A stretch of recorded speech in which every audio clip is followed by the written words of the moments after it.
You ever watch someone dig their own downfall, one shovel of greed at a time? That's exactly what my local HOA did. They thought they could run a pipeline straight through my land, said it was for the community. They showed up with lawyers, heavy machinery, and not a drop of respect. What they didn't know was, I own the very lake that feeds that pipeline, the source, the water, the lifeblood of their entire project. When they trespassed onto my farm, they thought they'd outsmart a simple farmer.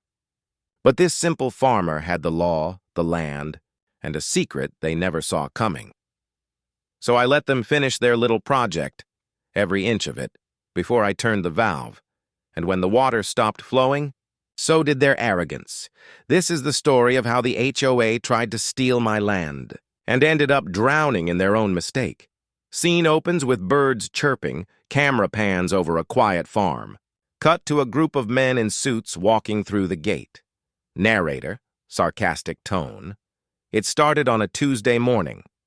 I was checking my fences when 3 HOA board members rolled up in their shiny trucks, clipboards, sunglasses, and that same smug grin people get when they think they're about to make you small. Morning. Sir, one of them said, not even making eye contact. We're from the Lakewood Estates HOA. We're here to mark the easement for the new community pipeline. I frowned. Easement? On my land? He waved a rolled-up blueprint in my face. It's all approved by the board. Just a small trench. You won't even notice. I told him straight. You don't have permission to touch an inch of this property. But they didn't care. 2 days later, big machines showed up at dawn, bulldozers tearing through my north field like it belonged to them. I tried to stop them, but they flashed papers with legal gibberish I'd never seen before. The HOA claimed eminent domain under some new water project. I wasn't even part of their community. My farm was older than that whole neighborhood combined. That night, I sat on my porch watching their construction lights flicker across my field. My wife said, "Honey, maybe we should call a lawyer." I nodded. But I already knew. This wasn't just about money or land. It was about respect. And if there's one thing these people didn't understand, it's that I always play the long game. Because while they were digging, I was planning. And they had no idea that the water they were counting on, the entire source of their new system, flowed from my lake, 2 miles upstream, cut to a shot of still water under moonlight. They thought they owned me, but they were building their empire on my stream, and I was about to teach them what happens when you bite the hand that waters you. Narrator, steady tone. The next morning, I drove my old pickup straight to the county clerk's office. I wasn't a lawyer, but I knew how to read land deeds, and I sure as hell knew my boundaries. The clerk, a kind older lady named Marcia, greeted me with a polite smile. "Morning, Frank. What brings you in?" I handed her the blueprint the HOA waved in my face. "They say they got permission to build a pipeline through my farm. I need to see the paperwork." She typed a few things, squinted at her screen, and frowned. "That's strange. This permit doesn't list your parcel at all." My eyebrows rose. "You sure?" She printed a copy. I looked at the map. Their so-called pipeline project ended right before my property line. Everything they dug on my land was illegal. That's when I smiled for the first time in days. Marcia leaned closer. "You gonna sue 'em?"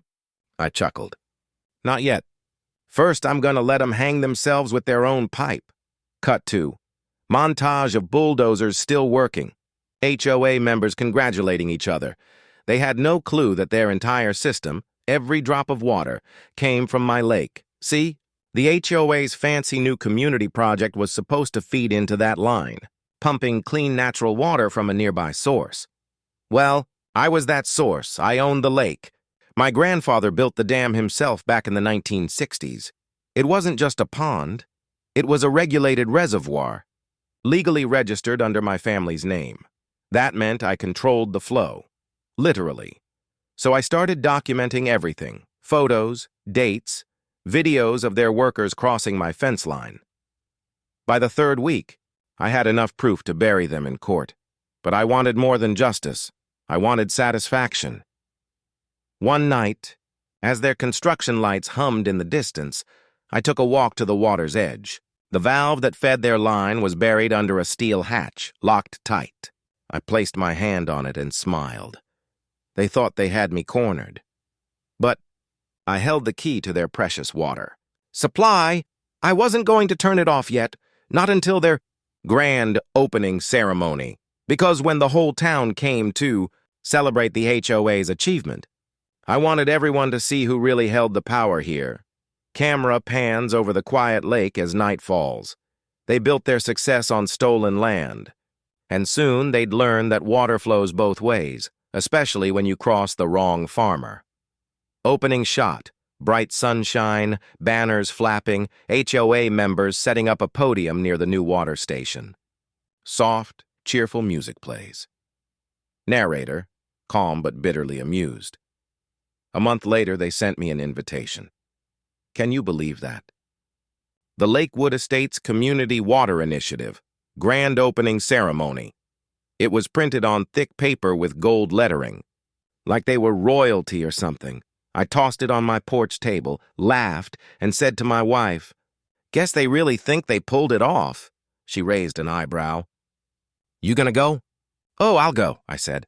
Front row. Cut 2. The ceremony. Crowds gather, kids running, local reporters setting up cameras. The HOA president, Richard, stood at the microphone with that same fake grin I remembered from the day they trespassed. He started his speech. Today marks a new era for Lakewood Estates: self-sufficiency, progress, and sustainability. People clapped.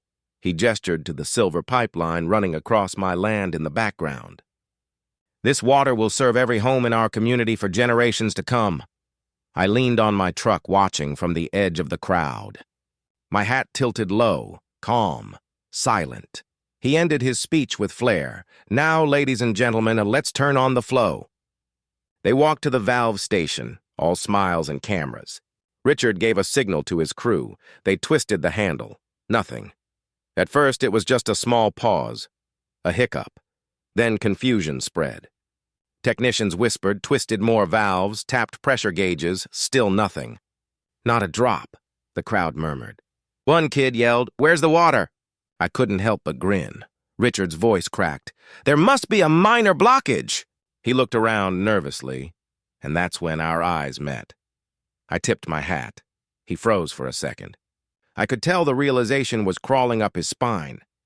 He knew, because somewhere in the back of his greedy little mind, he remembered the lake, the one upstream that fed this whole system. The one I owned, cut to slow-motion shot of the lake's calm surface. I hadn't shut it off completely. Not yet. Just enough to choke the flow, make them sweat in front of the cameras. Reporters started asking questions. Residents whispered. Richard's smile disappeared. I turned, climbed into my truck, and drove home, slow and steady. When I reached the dam, I stood by the hatch and looked down at the water swirling beneath. They wanted a ceremony? Fine. I'd give them one they'd never forget. Camera zooms in on the steel valve handle as the narrator grips it, opening shot. A week later, empty lawns, dusty gardens, and a broken sprinkler dripping mud. The once proud Lakewood Estates looks thirsty. Narrator, steady, with quiet satisfaction. It didn't take long. 7 days after the big ceremony, Lakewood Estates went bone dry. Their state-of-the-art water system was a joke. Faucets hissed air. Lawns turned yellow. The HOA's community pool, their pride and joy, sat half empty, cracking under the sun. And while they scrambled for answers, I sat on my porch, sipping lemonade, watching tankers drive past my gate. I heard rumors, of course. Richard, the HOA president, was panicking. He'd called emergency meetings, begged the county for help, and even accused the contractor of sabotage. But no one could explain it, because nobody thought to look upstream. Cut to the lake, quiet, peaceful, full. A single valve sits locked tight. Meanwhile, their residents were furious. They'd each paid infrastructure fees for the pipeline, thousands of dollars, and now they couldn't even flush a toilet. The HOA board met again, desperate. I watched from my truck one evening as their members walked the pipeline, tracing it right to my fence. They stopped, pointed, argued. Then Richard climbed over. I got out of the truck and met him halfway. "Morning, Richard," I said, calm as ever. His face was red, sweat dripping. "Frank, what the hell did you do?" I smiled. "Me? I didn't do anything. You're the one who built a pipeline without a legal permit?" He jabbed a finger at me. "We had the right." "No," I said, pulling a folded document from my jacket. "You had a plan, not a permit. Big difference." I handed him the county's report, stamped and signed, showing his project never included my land. His face went pale. "That's a felony, Richard. Trespassing, destruction of property, unauthorized excavation on private agricultural soil," he stammered. You can't shut off the lake." "It's for the community." I stepped closer. "No, Richard.